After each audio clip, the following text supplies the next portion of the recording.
Olá, sexto ano, tudo bem? Sou o professor Edjoel. Quero dar as boas-vindas a você, estudante, aos responsáveis que possam estar acompanhando a aula de hoje, também, claro, nossos queridos colegas professores. Sejam todos muito bem-vindos.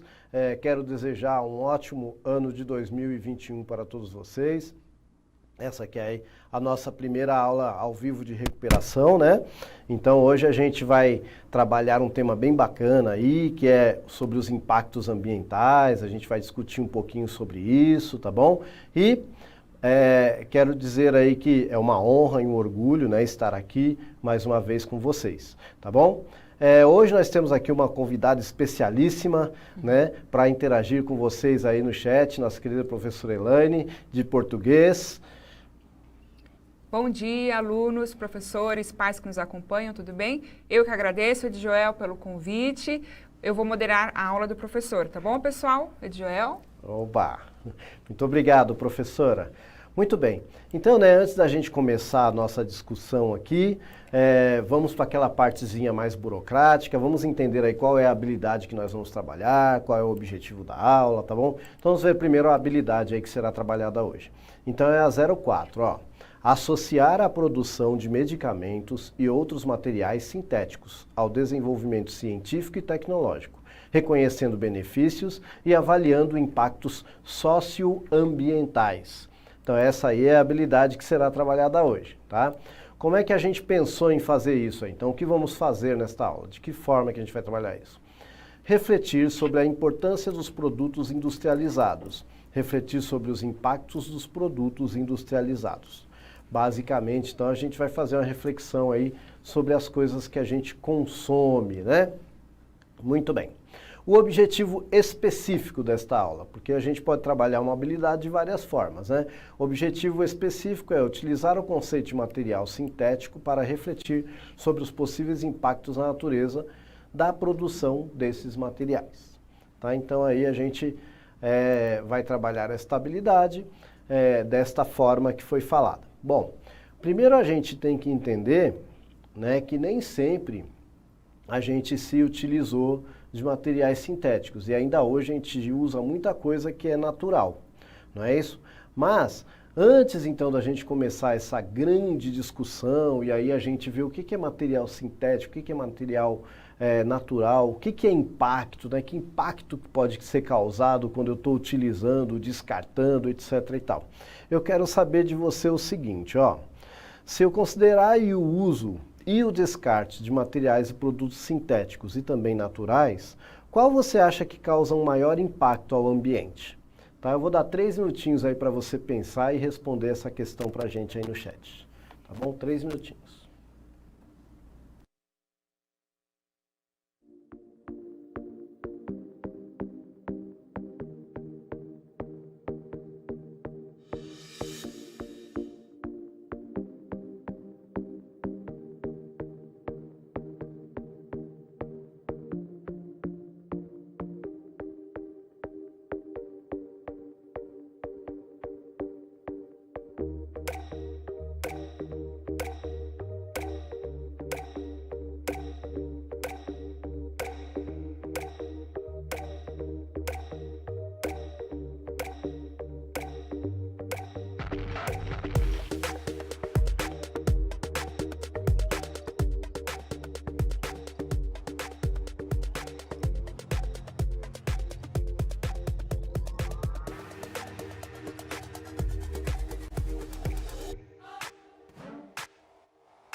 Vamos lá então?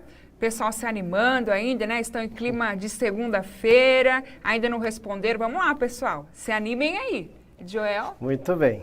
Gente, então assim, ó, com relação ao nosso chat aqui, né, os professores aí que estão assistindo podem participar, tá? Fiquem à vontade. E é claro, se você tiver com algum educando aí que está fazendo a recuperação, né, coloque o nomezinho dele, de qual escola que é, eles gostam, a gente sempre lê aqui.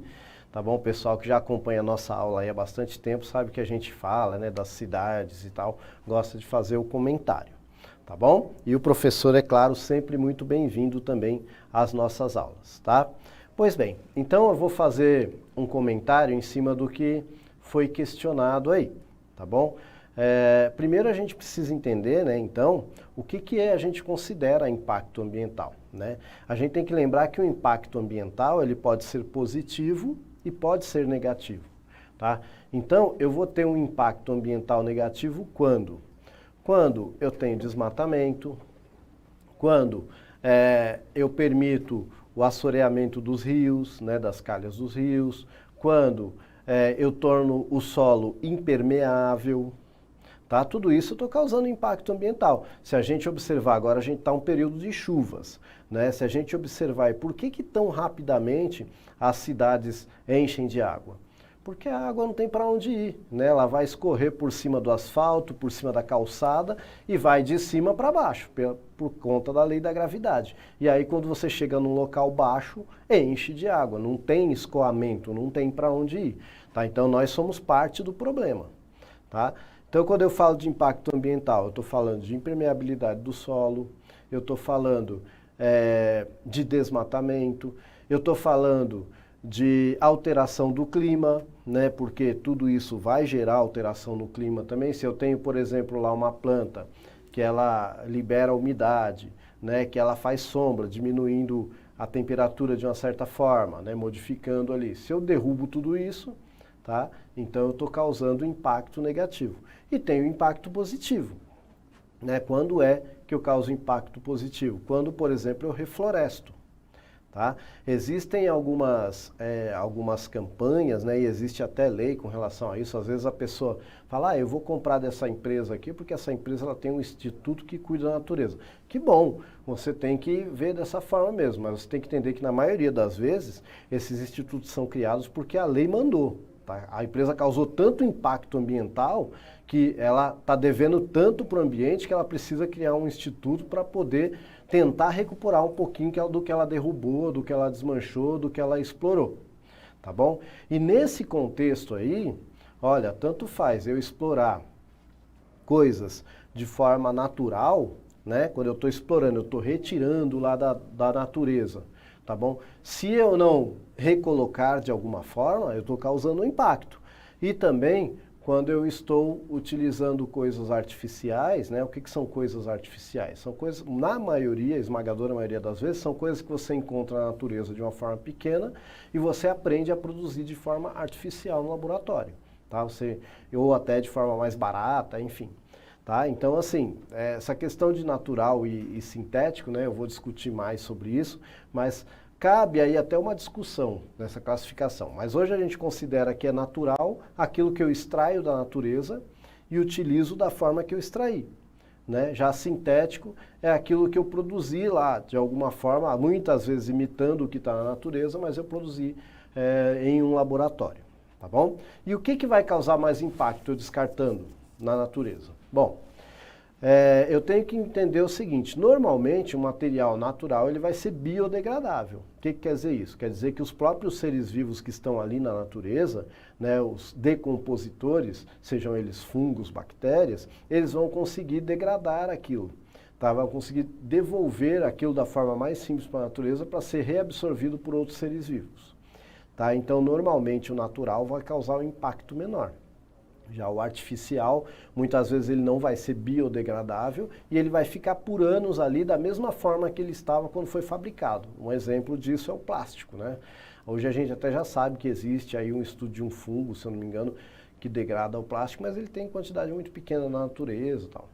Tá? Então, acho que a gente começa a pensar sobre isso aí. Bom, se a gente pensar, antes da gente falar do artificial, se a gente pensar na exploração de produtos naturais, Olha só, é só a gente ver para o nosso país, né? O nosso país aqui, ele carrega o nome de Brasil, não é por acaso. Tá? Os portugueses, quando chegaram aqui, logo eles perceberam que a gente tinha uma árvore que era semelhante a uma outra árvore que eles já exploravam e que produzia um corante, que era fundamental para eles, né? Porque era um corante de cor vermelha, que era a cor que era utilizada pela nobreza, tal. E esse corante era extraído de uma planta chamada Cesalpina equinata, tá bom? Eu tenho até uma figurinha dela aí, que é o nosso famoso pau-brasil, né? E que os indígenas chamavam aí de ibirapitanga, tá bom? Olha que bonitinha essa árvore aí, né? E olha a flor dela, que bonitinha. Então essa árvore, gente, ela é o seguinte, ela é a árvore que vai ter um corante vermelho, né, cor de brasa, né, daí Brasil, tá bom? E ela foi explorada por mais de 300 anos, tá bom? Existem alguns autores que falam assim, olha, que a exploração era relativamente sustentável, mas isso aí é muito contestável. Por que que é? Primeiro que se você chega no século XX, no começo do século XX, que foi o século passado, você chega com essa árvore sendo considerada extinta. Olha só que interessante, de tanto que ela foi explorada. E se você tira uma árvore, né, de um ambiente, você tem que imaginar quantos insetos viviam naquela árvore, e alguns talvez exclusivamente naquela árvore, né? Então, sendo ela uma árvore que produz flor, produz fruto, provavelmente algum ser vivo ali se alimentava do fruto, né? Então você sempre quebra uma cadeia quando você explora esse tipo de recurso, tá? Hoje, né, existe aí um movimento, se eu não me engano, nos anos 70, o Brasil foi até considerado a árvore símbolo nacional, etc e tal, mas, e hoje você encontra em alguns lugares, raramente, né, mas você encontra, por exemplo, lá na Bahia já foram encontrados 2 espécimes com 500 anos ou mais, né, coisa que você imagina, conseguiu sobreviver à exploração, olha só que interessante, tá? Mas mesmo assim, e aí depois a gente vai ter um impacto maior ainda aí causado pelas monoculturas e tal, né, que aí vai devastar as florestas de uma forma geral. Mas o primeiro grande aí, a gente pode dizer assim, o primeiro grande recurso que foi explorado aqui no Brasil foi essa árvore aí, que é a Cesalpina equinata. Tá? E a gente encontra, às vezes até na arborização urbana, aí a gente encontra um pouquinho dessas árvores aí. Aí você tem uma outra imagem bem antiga aí que fala sobre a exploração, né, de como se pegava a árvore e colocava as toras para descer rio abaixo, etc. e tal. Tá bom? Então, para você ver que é uma árvore que foi muito útil, né? Mas depois, é claro, vieram os corantes artificiais, tá? Bom, mas antes da gente prosseguir com esse assunto, eu quero saber aí então da interação do chat o seguinte, ó.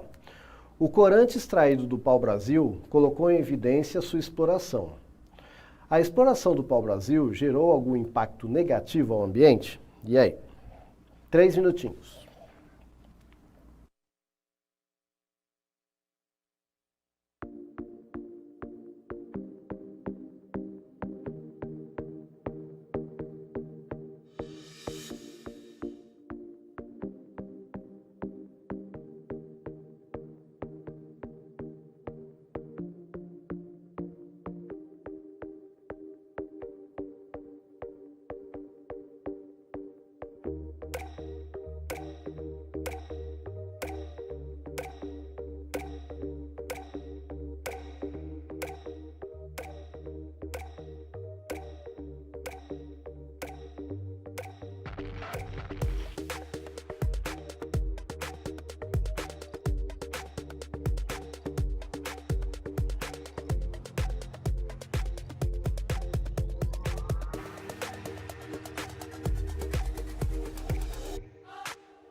voltamos aqui então de mais uma interação.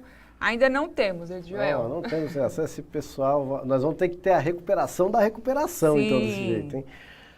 Lembrando, né, os professores que estão logados aqui, a gente tem aqui pelo menos registrado aqui, a gente tem 80 professores logados, podem participar também, viu, professores?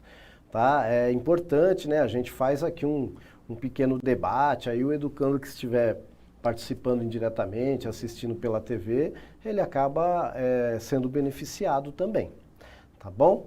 Muito bem, então, conforme eu já havia dito, né, a pergunta aqui era a seguinte: se a exploração do pau-brasil gerou algum impacto negativo ao ambiente? Com certeza gerou, né?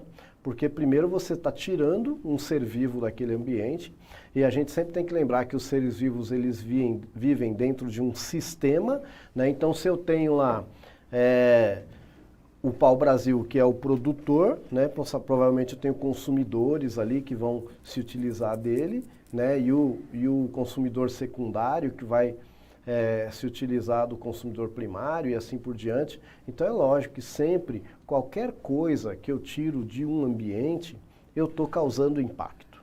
Tá? Isso que às vezes as pessoas não entendem.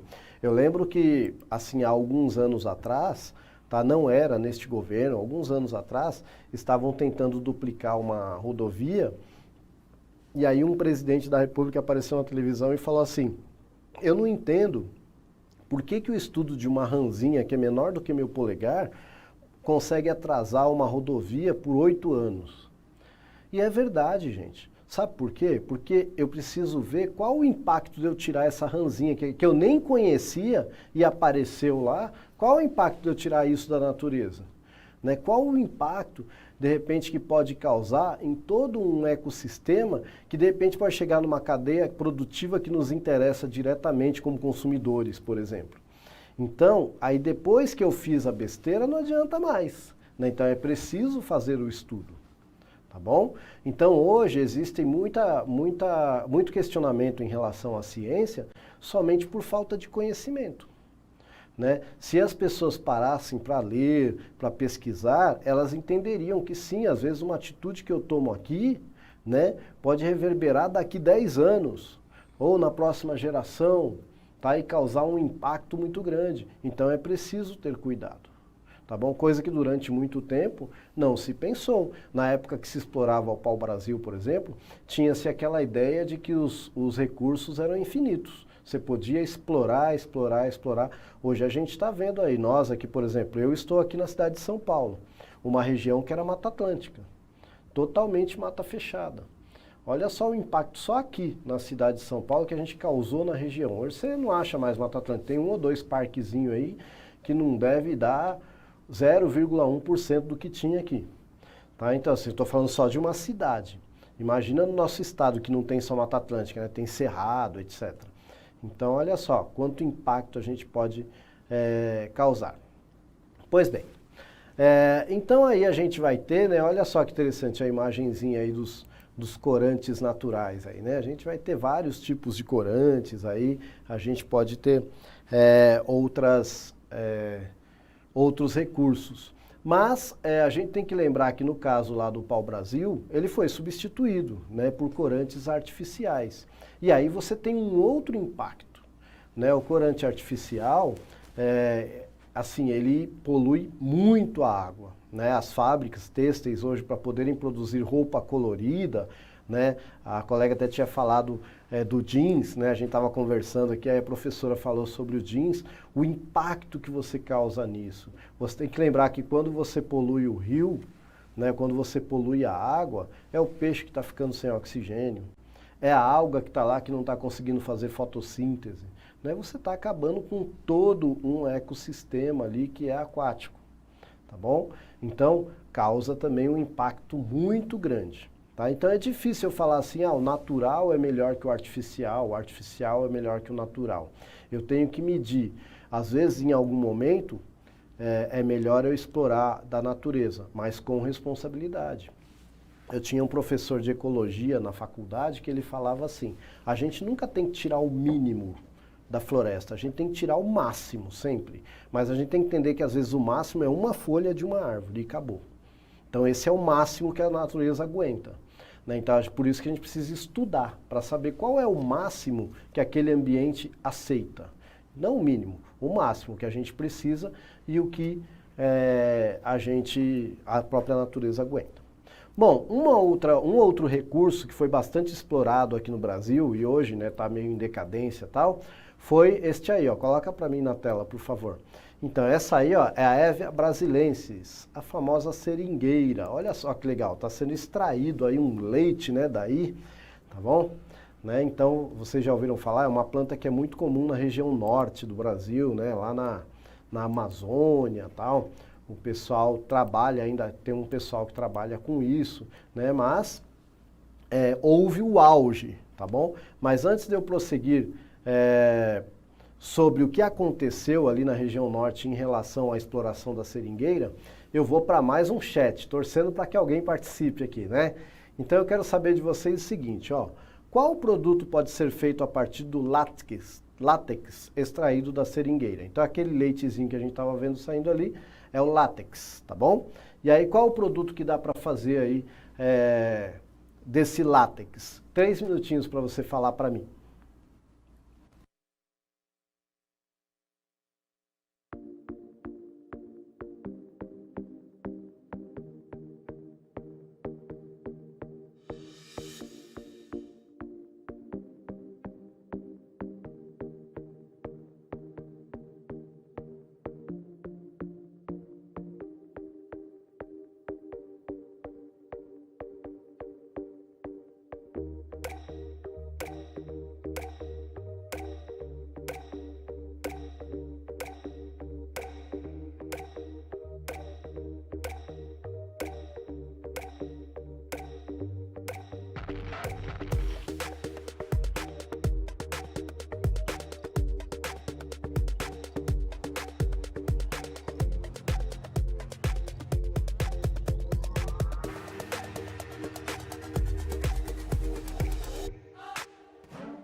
Voltando então, o pessoal se animou. Vamos lá, a professora Claudineia, ou melhor, a professora Sueli, a borracha, professor Giovanni, chupetas, Fabrícia, pneus, luvas, brinquedos, Giovanni, pneus, Silvia, produção da borracha, Fabrícia, utensílios domésticos, professor Giovanni fez um questionamento. Cabos, será que tem fibra telefônica? Desculpa, é isso mesmo. cabos. E será também em fibras telefônicas? Tenho essa dúvida. Muito bem. Tá aí uma dúvida que eu também tenho, viu? Cabos eu não sei. Talvez a capa do cabo, né? O cabo em si vai ser metal, né? Agora, não sei, eu acredito que talvez o cabo possa ser. Olha aí que interessante. Então, basicamente, né, o látex que é extraído ali da seringueira, você vai fazer borracha, como foi falado muito bem. Hoje em dia, lá na região norte, tem até a fábrica de preservativo, né, para utilizar aí essa borracha. Tá? Porque depois, né, alguns países que também têm clima tropical lá da Ásia acabaram conseguindo sementes aí da nossa seringueira e acabaram produzindo muito mais e tal. Né, o Brasil, lá em 1827, começou a exportar a questão do látex. Tá? E por volta de 1840, 1847, se não me engano por aí, teve um fabricante que conseguiu vulcanizar, né, que é o Goodyear, ele conseguiu vulcanizar a borracha e começou então a produzir pneus, que até então a gente tem que lembrar que os veículos eram de tração animal, mas aí começou a produção de pneus e isso alavancou, né, a indústria da borracha lá na região norte. Ó, a gente tem até uma imagenzinha aí para vocês verem, né, ali ó, já preparando a carga para colocar em trens, né, para mandar para fora do Brasil. Então imagina o impacto, tanto ambiental quanto o impacto social que teve nessa região. A gente do Brasil inteiro foi para lá para trabalhar com a borracha. Né? E aí surgem, lógico, onde você tem uma grande população, você começa aquela dinâmica, né, de sociedade, né, onde você vai ter pessoas com mais lucro, com menos lucro, né, pessoas trabalhando muito e ganhando pouco, pessoas trabalhando pouco e ganhando muito. Então houve todo um impacto ali também. Tá bom? Aí você tem a questão da ferrovia, que fica muito movimentada e tal. Então, só para você pensar aí, olha só o impacto que isso vai causar. Tá bom? Mas, eu quero saber de vocês hoje. Isso aí foi quando começou a produção de borracha, a vulcanização da borracha, etc e tal. Né? E olha o impacto que deu aí na região norte do nosso país, principalmente. Eu quero saber de vocês o seguinte, uma perguntinha bem básica aí. A borracha é um produto natural ou sintético? Falando daquela época e de hoje também, tá bom? 3 minutinhos.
retornando. Então, só fazendo uma observação, a aula sim é ao vivo, tá? Não é reprise, essa aula de hoje, tá bom?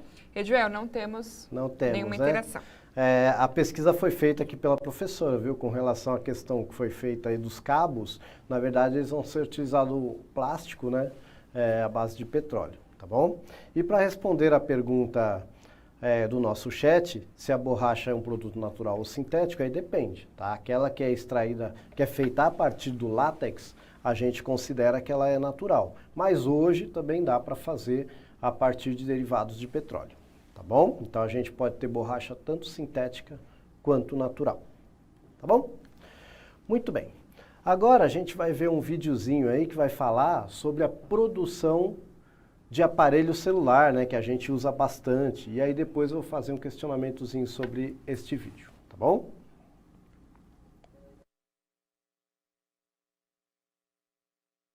O telefone celular está nos bolsos, nas mãos, nos ouvidos e na cabeça de todo mundo. No Brasil, em 2011, já são mais de 210 milhões de aparelhos ativos. Como o país tem 190 milhões de habitantes, essa conta dá, em média, mais de um celular por pessoa. E de onde vem tanto celular? Vem de uma série de recursos extraídos da natureza e que passam por um longo processo de transformação até chegar em nossas mãos. Para produzir o celular, são usados o plástico, que vem do petróleo, e também a cerâmica e vários metais como cobre, níquel e zinco. Tudo isso passa por um processo industrial que, além dos recursos naturais, consome água, energia elétrica, combustíveis e, muitas vezes, causa danos ao meio ambiente e à saúde humana. Nas fábricas, profissionais especializados usam os plásticos, os metais e a cerâmica para produzir os componentes principais do celular: os circuitos, os fios, a tela de cristal líquido, a bateria e a caixa plástica ou de metal. Esses componentes têm que ser transportados até a fábrica, que monta os celulares e que pode ficar bem longe de onde tudo começou.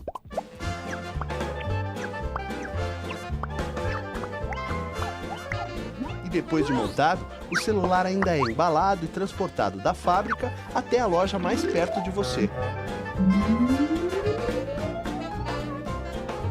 Então, esse celular é colocado numa vitrine chamativa e aparece em anúncios e comerciais de TV. Tanta propaganda é feita para que as pessoas fiquem com vontade de ter sempre novos modelos de celular e, com isso, acabam jogando fora o celular antigo. O problema é que esse celular nem sempre é velho. Muitas vezes ele funciona bem e está em bom estado. Poderia ser usado por muito mais tempo em vez de virar lixo eletrônico.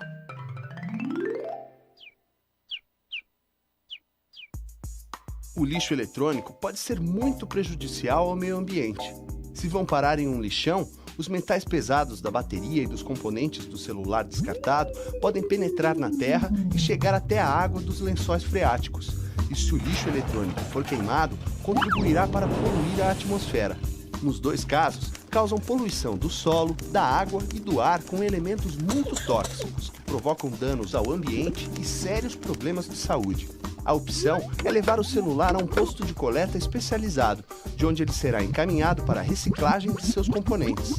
Ainda assim, vale lembrar que, na produção do celular, são usados recursos naturais que um dia podem chegar ao fim, como vários minérios e o petróleo, que deveriam ser preservados para usos mais nobres do que a fabricação de um produto que vai para o lixo quando ainda está bom. E ainda há outras coisas importantes que todo consumidor consciente precisa pensar antes de trocar um celular. Se o aparelho está funcionando perfeitamente, por que comprar um celular novo? Especialmente considerando que, se não trocarmos o celular, evitamos o uso de recursos naturais, a poluição e possíveis problemas de saúde. Mas olha só, é claro que, quando bem utilizado, o celular é muito prático e útil. Com ele, podemos nos comunicar com a família e com os amigos e usar também como instrumento de trabalho. Mas precisamos lembrar que são aparelhos duráveis e que não precisam ser trocados a cada vez que aparece um modelo mais novo. Isso é consumo consciente. É o consumo que procura não desperdiçar e busca gerar consequências positivas para cada um de nós, para o meio ambiente e para a sociedade. Ajude a espalhar essa ideia e trazer mais amigos para a turma dos consumidores conscientes.